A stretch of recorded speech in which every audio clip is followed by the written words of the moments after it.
The senator from Minnesota is recognized. Mr. President, I'm here on a very important bipartisan bill, but I first wanted to address the fact that I am proud to be supporting Judge Jackson. I think she has incredible legal experience, more experience as a judge going into the job than 4 of the people had when they went on to the Supreme Court. She is in the top 2 for trial experience. She showed incredible grace under pressure when one over-the-top, inappropriate question was asked of her after another.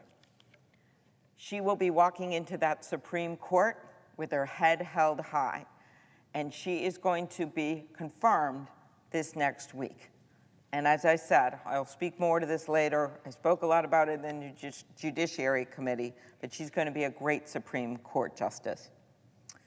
Mr. President, I rise today to highlight my bill with Senator Thune, which just passed the Senate, the Ocean Shipping Reform Act.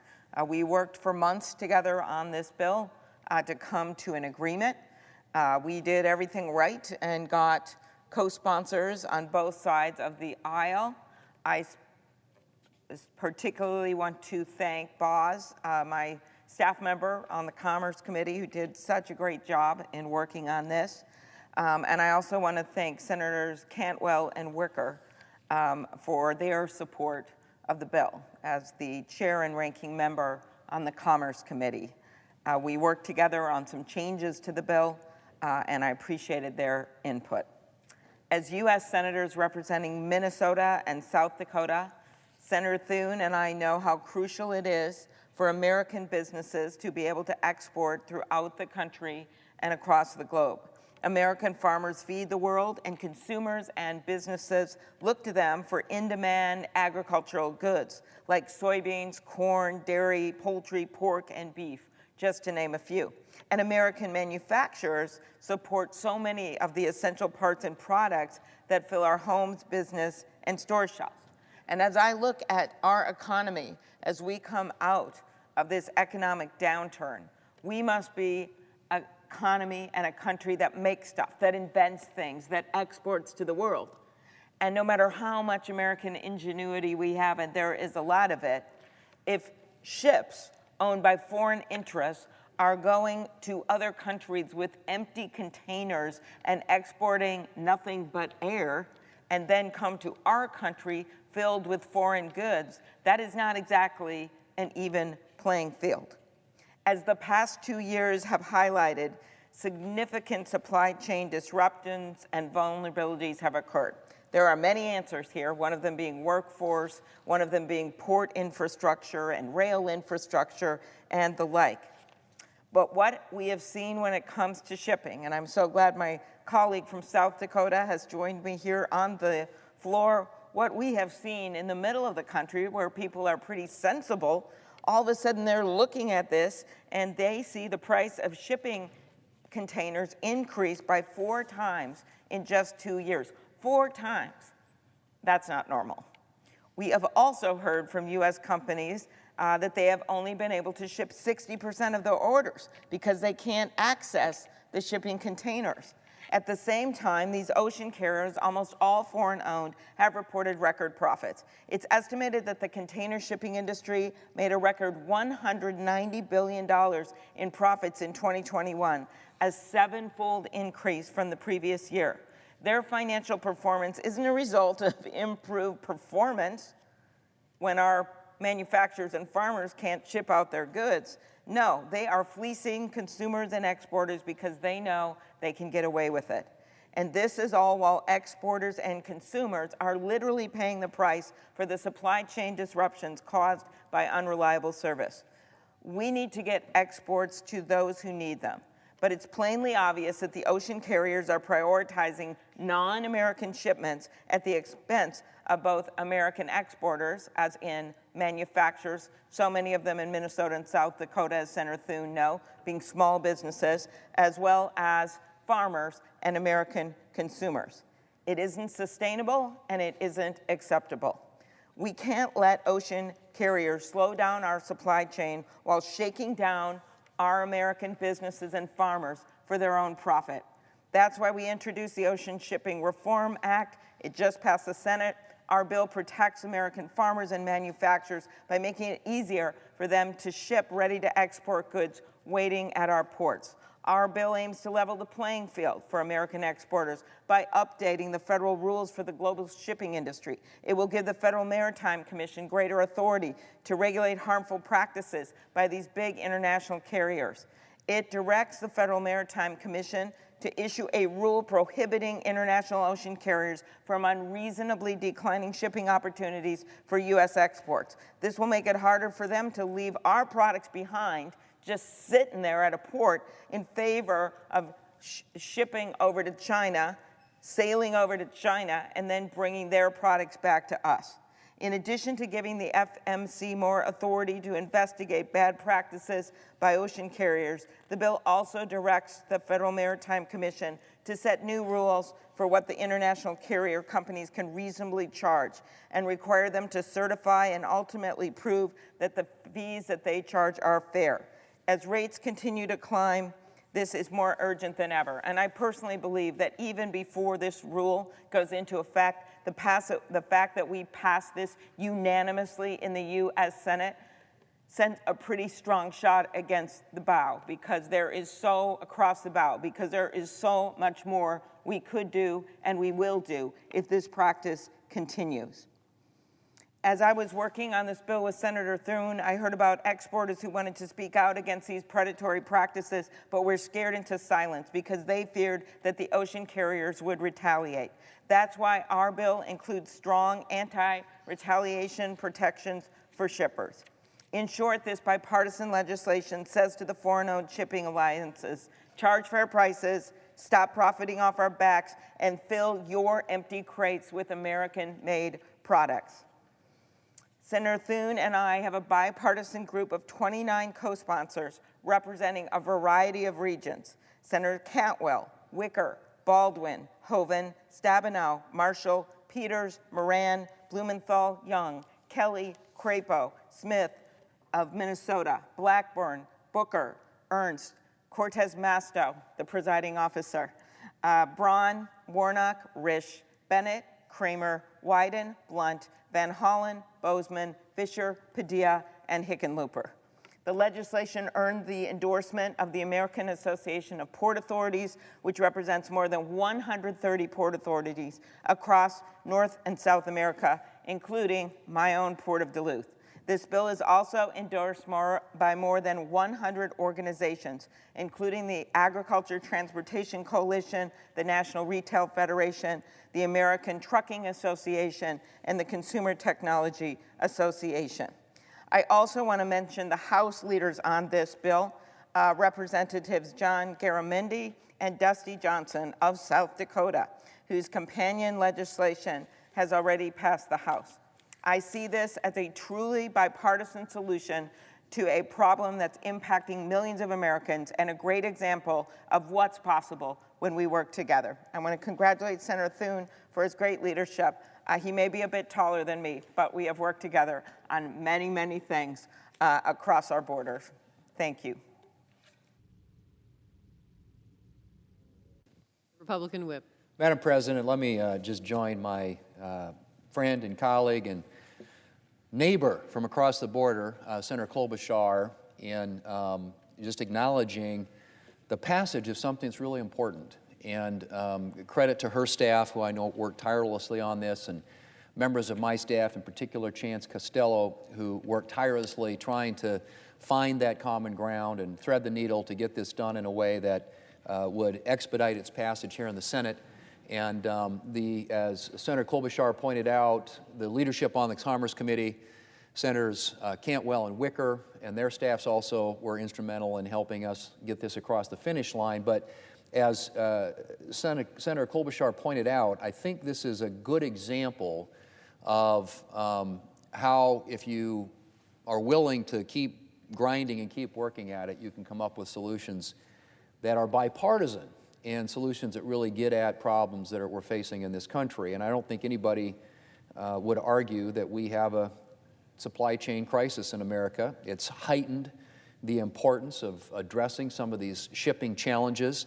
And our legislation, although it may not be the end-all, certainly takes us a long way toward addressing what have been identified as many of the problems associated with trying to get goods and products through our port system into the United States, and as importantly, trying to get those products, those things that we raise and grow and manufacture here in the United States, to their destinations around the world.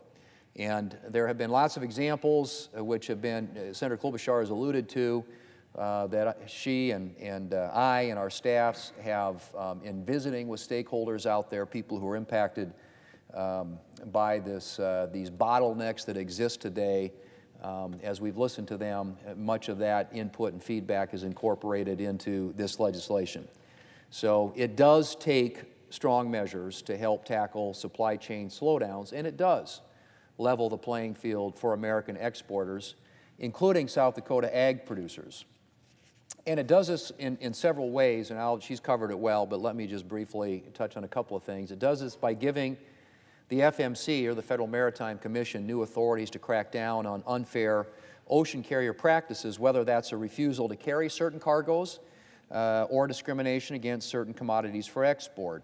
We've all heard these examples. Senator Klobuchar alluded to this, of containers leaving the ports in the United States that are empty, filled with air, and or the carriers making determinations based upon the value of certain products instead of, and then assessing detention and demurrage fees sometimes on shippers that are unfair and unrelated really to anything that they have done. So providing the FMC with more tools to quickly resolve detention disputes, bringing greater efficiency and transparency to a process that leaves many shippers frustrated, and especially small businesses, is what this legislation is all about. These improvements, we believe, are going to bring long-term positive changes to the maritime supply chain, which I hope will benefit not only exporters, but importers and consumers alike. The legislation not only levels the playing field for producers in South Dakota and across the nation, but it will also benefit exporters, small businesses, and, as I said, consumers across this country. So I hope, as she does, that our colleagues in the House will be able to take this up and pass it. There has been some good work done there already, much of it by my colleague in South Dakota, a member of the congressional delegation from our state, Dusty Johnson, who has been the leader on this legislation in the House of Representatives when it passed earlier this year. And now we have our chance here in the United States Senate.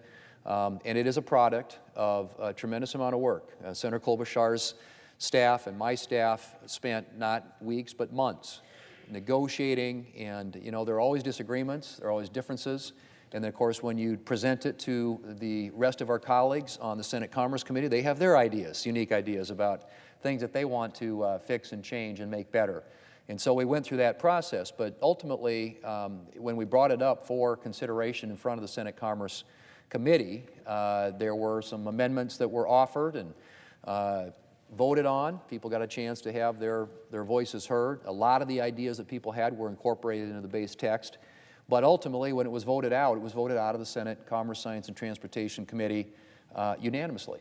Came out without a dissenting vote, and that, I think, set us up here on the floor of the United States Senate to process in a way, again, that included a high level of bipartisanship. And I credit, too, as we brought it to the floor, there were a couple of issues that we had to, again, deal with, individual members who had concerns, some with the legislation, some with other issues, but as is always the case here in the United States Senate, an individual senator can assert their rights in a way that enables them, gives them leverage on the process, but we were able to work through those things, and that product today is now passed the United States Senate, and hopefully if the House is inclined to do so, it'd be great if they would pick it up and pass it, put it on the President's desk, and have him sign it into law, because I think it will take us a long way down the road toward leveling that playing field and addressing many of the concerns that have been identified by our exporters. I know that the farm organizations in my state of South Dakota have been very active in influencing this,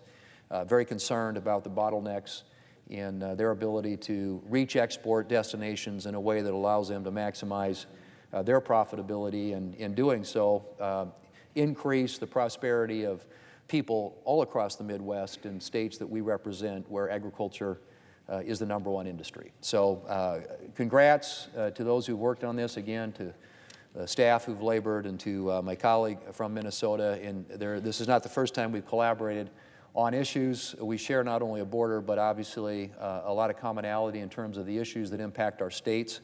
And this is one in particular where I think the farmers, ranchers, small business people, manufacturers in Minnesota and in South Dakota will all derive a benefit once it's enacted into law. So we're going to do everything we can now to continue to press forward.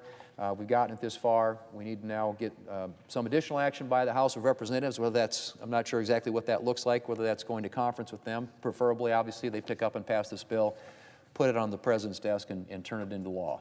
But I'm pleased to be able to be a part of this and to get a result today. And I'd be happy to yield to our colleague and the Chairman of the Senate Ag Committee, Well, thank who you. also has big equities in this discussion. Thank you, Senator Thune and Senator Klobuchar. I know that the chair of the Commerce Committee is coming down to speak. I just wanted to say congratulations. Thank you for your wonderful leadership on this. Obviously, with my hat on as chair of the Agriculture, Nutrition, and Forestry Committee, this is a big deal, as I would say. This is a very big deal to certainly all of our growers in Michigan, but I know across the country. So thank you for your great bipartisan work, and hopefully we can get this all the way across the finish line. I know the President's anxious to sign it.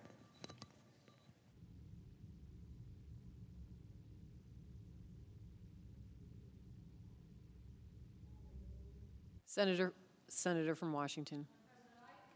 I would like to come to the floor and thank my colleagues, the Upper Midwest, for their great work on this legislation, the Ocean Shipping Reform Act of 2022.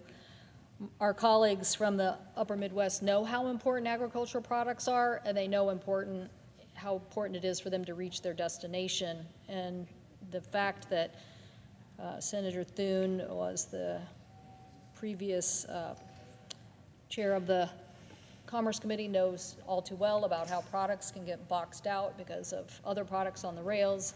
My colleague from Minnesota knows all too importantly about exports and has been a big supporter of our export economy in general, and represents a state that is very robust on the global economy. So her leadership on a very tough issue has been very, very appreciated. I'd like to thank from the Commerce Committee staff a variety of people, and from Senator Wicker's staff and Senator Thune's. A lot of people worked on this, but Nikki Tuchel, Alex Gutierrez, Dave Stewart, Grace Bloom, Charles Vickery, Eric Ryland, Michael Davidson, Matt Philippi, and Megan Thompson.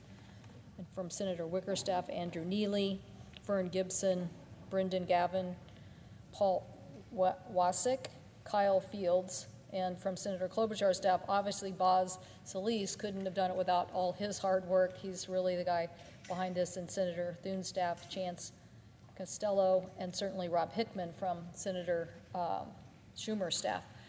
So today, Madam President, the passage of this bipartisan legislation couldn't come at a more important time for our growers and producers and exporters.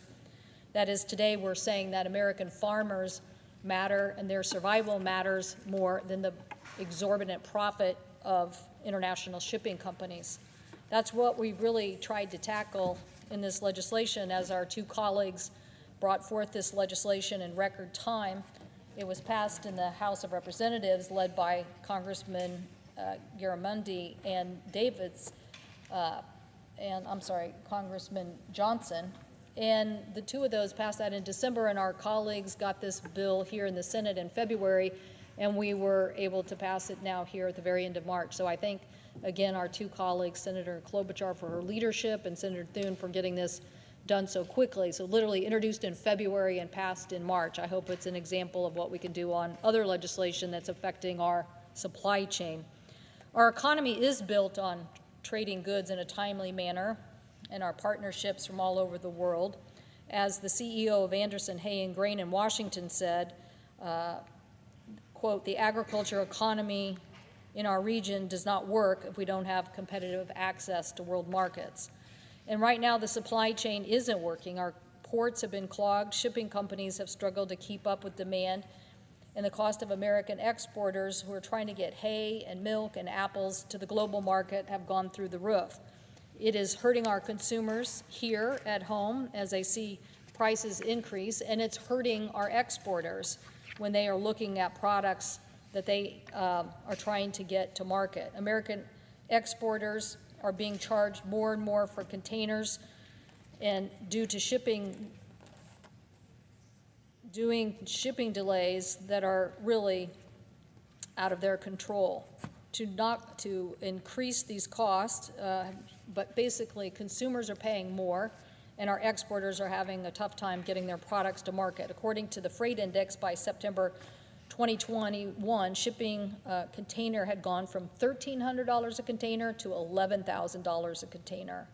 So reports and news articles about how that's affected our supply chain, that there have been increase in costs in consumer electronics like computers and other equipment, in furniture and in apparel, all seeing increases because of increase in our shipping costs. So the Federal Maritime Commission found that between July and September of 2021, American businesses were charged $2.2 billion in fees in addition to freight rates. That's a 50% increase compared to the 3 prior months. And getting overcharged is only part of the problem. Some of our businesses can't even get their ships on their containers on the ship. During 2021, there was a 24% drop in full shipping containers leaving from the ports of Seattle and Tacoma. That drop increased to 30% in January and February of this year. That means 30% containers, 30% less leaving to international markets that aren't full of American products.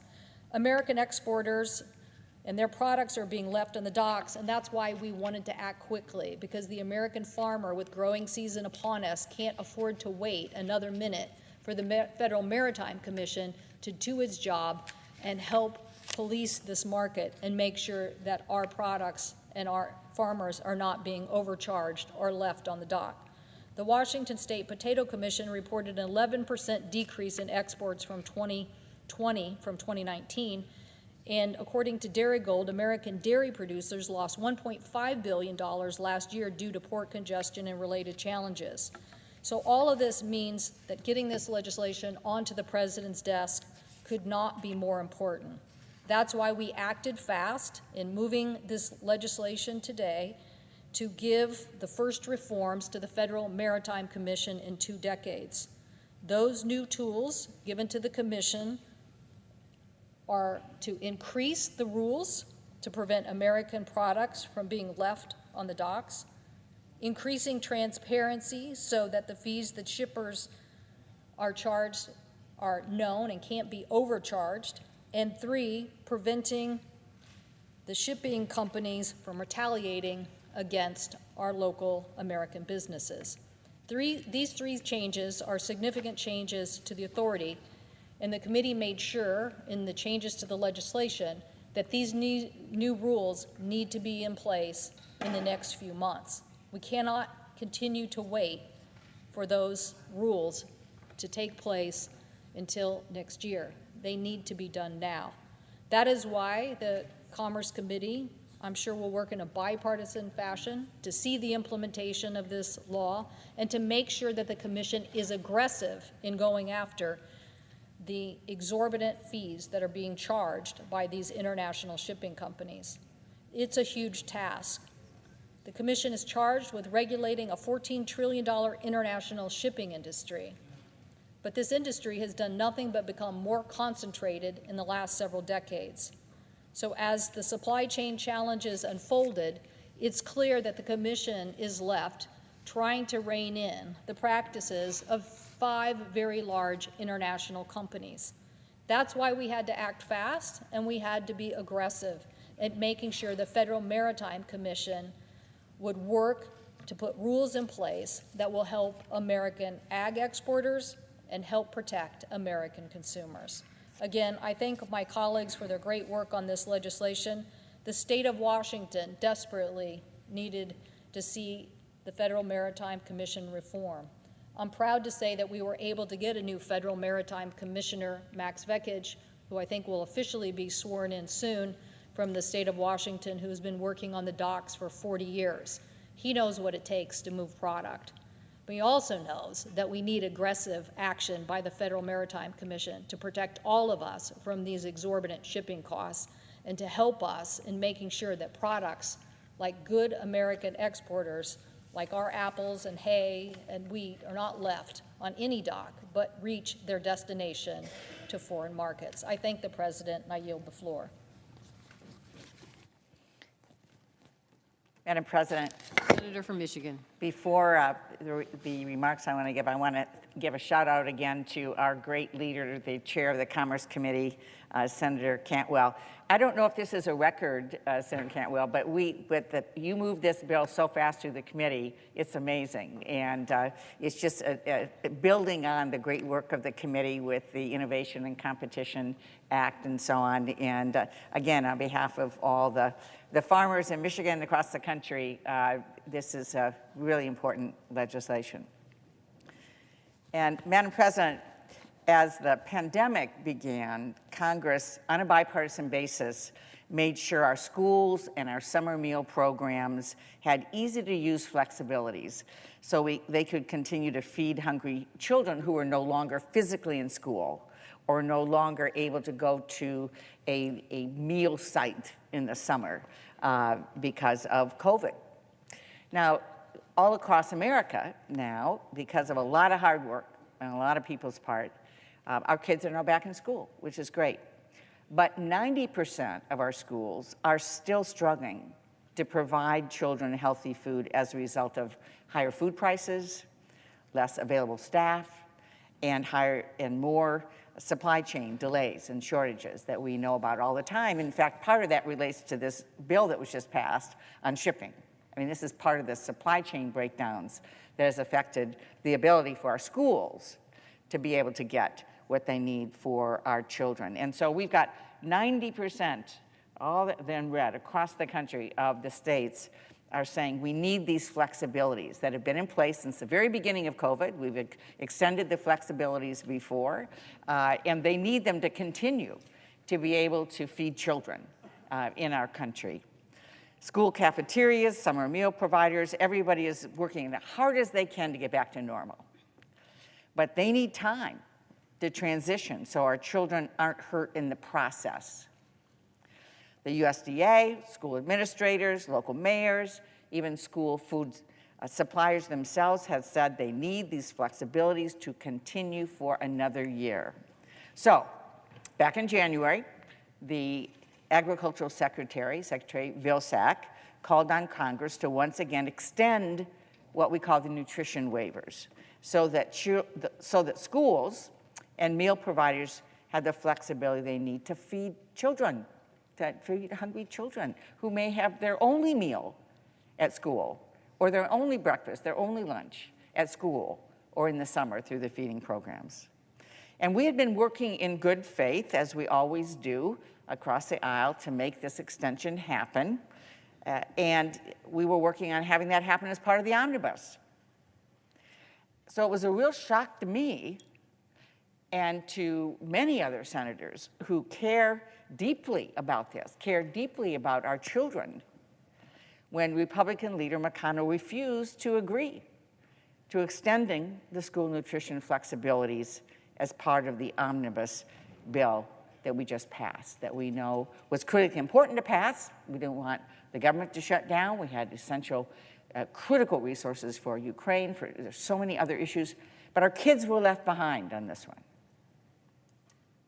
And it's not right, and we need to fix it. We're in a critical transition period right now, but we are not out of the pandemic yet.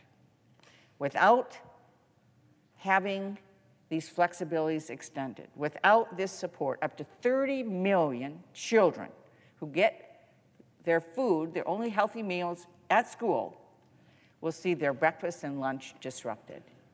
And that makes absolutely no sense. And millions of kids will show up at their summer meal program this July and could very well see a closed sign. So that's why today, Senator Lisa Murkowski and I are introducing the Support Kids Not Red Tape Act, along with Senator Collins and all 50 members of our Democratic caucus. And let me stress, this is a temporary extension with a clear end date and a lot of procedures put in place to safely get schools and summer meal programs back to normal operations. We want to give them time to transition, but I'm so grateful for our colleagues' support. 52 colleagues, we only need 8 more.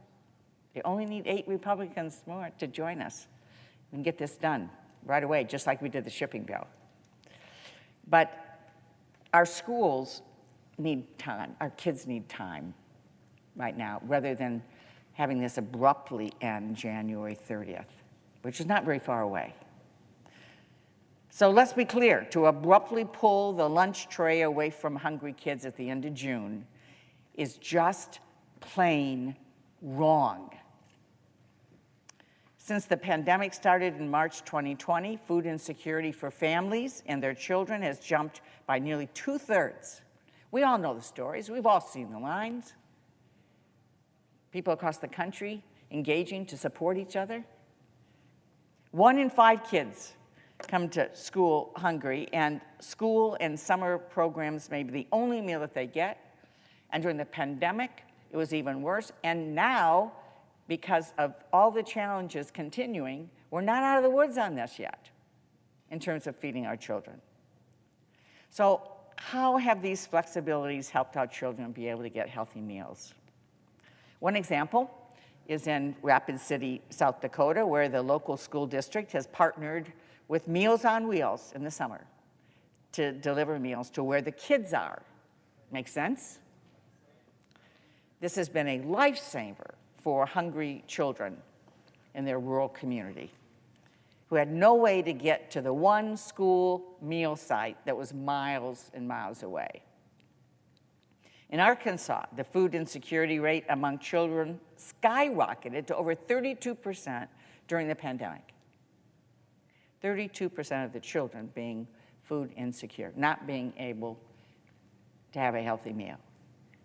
So Fayetteville and Pentonville schools' summer meals program have provided weekly meal pack pickups with a week's worth of breakfast and luncheon. So rather than somebody, a parent working who's trying to figure out how do I drive or how do I get my child to a place to get a healthy breakfast, and then by the way, I may have to take them back again for a healthy lunch, or by the way, in a rural community, not a lot of public transportation. It certainly affects everyone in urban areas, suburban areas, rural areas, but the distances in rural communities are an extra burden oftentimes. And so they put together the capacity to do a week's worth. That was with the flexibilities we gave them that we want to continue. And in Edgecombe County, North Carolina, resourceful schools found a way to get meals to hungry kids during the summer by using the school bus. So the school bus wasn't being used. So we put the food on the school bus to go out to the neighborhood, to go out to the kids. As a result of these flexibilities, twice as many kids got summer meals during the pandemic, which is also something we need to learn from. Just as we've learned the importance of high-speed internet after the pandemic, and we've addressed that, which is great. We've now learned that we need to rethink some of these things here in terms of the flexibilities for our schools and how we deliver summer meals, how we address schools during the school year. So it goes to show you what a big difference it makes for hungry kids when we don't make them or their families or their meal providers jump through all kinds of hoops to get something as basic as a healthy meal. In schools across Kentucky, from small town Madison County to metropolis Jefferson County, these flexibilities have kept kids from getting caught in the red tape and going hungry if their struggling parent just missed one piece of paper on a form. It's been a relief to school food service directors in small towns who are already working with half the staff, twice the stress of putting together healthy meals with all the food and supply chain shortages we've talked about. Right now, school food service directors in Utah are placing orders for next year, knowing that many of the items they need are currently not available, and the ones they can find have doubled in price.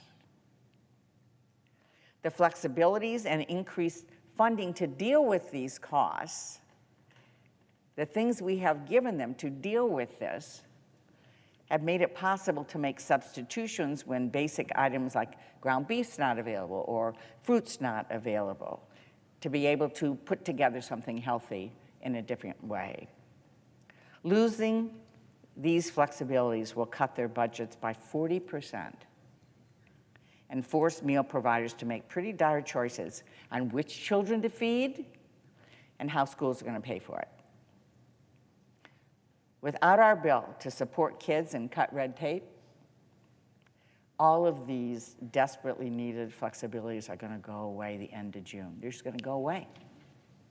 All the support for schools, all the support for children, all the new creative things that have been able to be done to help children get healthy meals, done. School meals, summer programs will have to scale back. Some will have to stop feeding kids altogether. Children will once again go hungry because of paperwork and bureaucracy outside of their control. I mean, you think about, are we on the side of bureaucracy or on the side of kids? This legislation is on the side of kids. My colleagues supporting this bill and sponsoring are on the side of kids, not red tape. The unnecessary stress is going to be felt by families in every part of our country, from small towns to big cities to suburban areas. So our bill gives us a clear, easy path forward to make sure children, to make sure schools have the time and the support they need to get back on their feet as we recover from the pandemic and be able to plan for how this phases out. Schools across the country are telling us that these flexibilities are critical to continue, absolutely critical. So it's time for us to listen to them and do the right thing for our children. I urge my colleagues to pass the Support Kids Not Red Tape Act as soon as possible. I yield the floor. Thank you.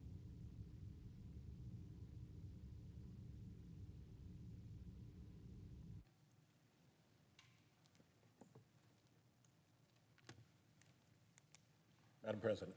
Senator from Rhode Island is recognized.